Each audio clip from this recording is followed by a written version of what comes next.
Welcome everyone. ইংরেজি language ও ইংরেজি grammar শেখার ক্ষেত্রে সবথেকে ইম্পর্টেন্ট জিনিস সেটি হচ্ছে পার্টস অফ স্পিচকে জানা। আমরা জানি কতগুলো শব্দ বা অর্থপূর্ণ ওয়ার্ডস একত্রিত হয়ে একটা বাক্য, সেন্টেন্স বা স্পিচ তৈরি হয়। এবার পৃথিবীতে যত ওয়ার্ডস আছে সবগুলোই পার্ট অফ স্পিচের কোনো না কোনো পার্টের অন্তর্গত। আমরা দেখে নিই যে পার্ট অফ স্পিচ আসলে কি। পার্ট অফ স্পিচকে প্রধানত 8টি ভাগে ভাগ করা হয়। প্রথমে আসি নাউন, যাকে বাংলায় বলে বিশেষ্য, অর্থাৎ যে কোনো নামবাচক শব্দ বা ওয়ার্ডকেই আমরা বলবো নাউন। এক্সাম্পল হচ্ছে book, India, sweetness, softness, man, girl, boy, etcetera. এবার আমরা আসি প্রোনাউন কি বা সর্বনাম কি। নাউনের পরিবর্তে যে শব্দ বা ওয়ার্ডগুলো আমরা ইউজ করি সেটাই হচ্ছে প্রোনাউন, অর্থাৎ বাংলায় যাকে বলি সর্বনাম। এক্সাম্পল কি আছে? He, she, they, I, it, my, his, her, we, etcetera. অর্থাৎ আমরা প্রোনাউন কেন ইউজ করব?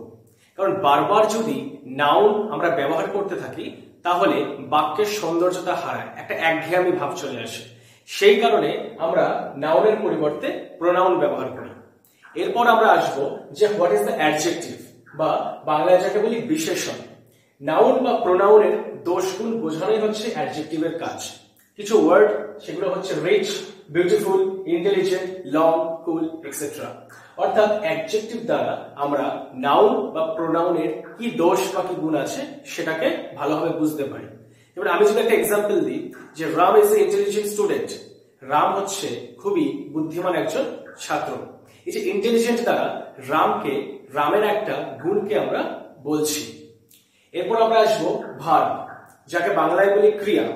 আমরা জানি ইংরেজিতে সেন্টেন্স স্ট্রাকচারটা হয় subject plus verb plus object দিয়ে, অর্থাৎ একটা সেন্টেন্সে ভার্বই হচ্ছে তার প্রাণ। ভার্ব কথা, অর্থাৎ এই ভার্ব মানে হচ্ছে কাজ করা বোঝায়, যেমন গিভ, থিঙ্ক, কাম, মুভ, লাইক। অর্থাৎ যে সমস্ত শব্দের দ্বারা কাজ করাকে বোঝানো হয় সেগুলোই হচ্ছে ভার্ব।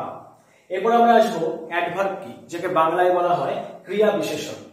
যে সমস্ত ওয়ার্ড বা শব্দের মাধ্যমে আমরা অ্যাডজেক্টিভ, অ্যাডভার্ব ও ভার্বকে আরো ভালোভাবে বর্ণনা করতে পারি, আরো ভালোভাবে বিশ্লেষণ করতে পারি, তখন আমরা যে ওয়ার্ড ব্যবহার করব সেটি হচ্ছে অ্যাডভার্ব। যেমন আর্লি, যেমন স্লোলি, কুইকলি, ভেরি। যেমন আমি যদি একটা এক্সাম্পল দিই যে my grandfather is going to the market slowly, তাহলে এই যে স্লোলি কথাটা আমি ব্যবহার করেছি, তো এটা হচ্ছে সে কিভাবে মার্কেটে যাচ্ছে, না সে ধীরে ধীরে মার্কেটে যাচ্ছে। তো এই ধীরে ধীরে কথাটা দিয়ে আমি কিন্তু ভার্বকে আরো ভালোভাবে স্পেসিফাই করলাম, যেটার কাজ হচ্ছে অ্যাডভার্ব। এবার আসবো প্রিপজিশন কি, বাংলায় যাকে বলে পদান্বয়ী অব্যয়। Pre plus position.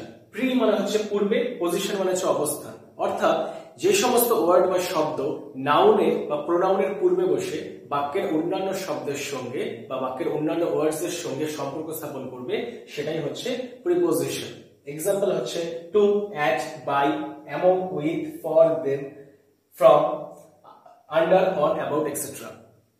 এরপর আমরা আসবো কনজাংশন কি। কনজাংশন কথাটা হচ্ছে যখন আমরা কোনো কিছু সংযোজন করি, যার মাধ্যমে, অর্থাৎ যে সমস্ত ওয়ার্ডের মাধ্যমে দুটো শব্দ বা দুটো ওয়ার্ড কিংবা দুটো বাক্যের মধ্যে সংযোগ স্থাপন করা হয় সেটাই হচ্ছে কনজাংশন। এক্সাম্পল হচ্ছে অ্যান্ড, বাট, অর, এক্সেট্রা।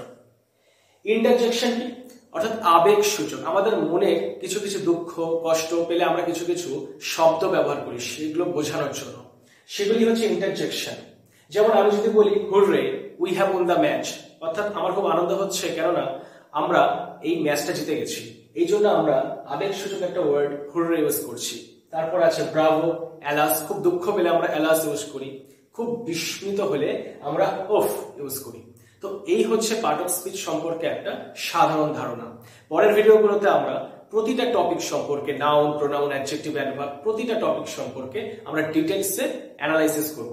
এর ফলে কি হবে, যখন কোনো সেন্টেন্স আমরা কোনো বইতে বা নিউজ পেপারে বা যে কোনো জায়গা থেকে শুনবো বা বোঝার চেষ্টা করব, তখন কিন্তু আমরা খুব সহজে আইডেন্টিফাই করতে পারবো যে কোন ওয়ার্ডটা, কোন শব্দটা পার্ট অফ স্পিচের কোন পার্টে পড়ছে এবং কেন পড়ছে। তো আজকে এইটুকুই, ধন্যবাদ।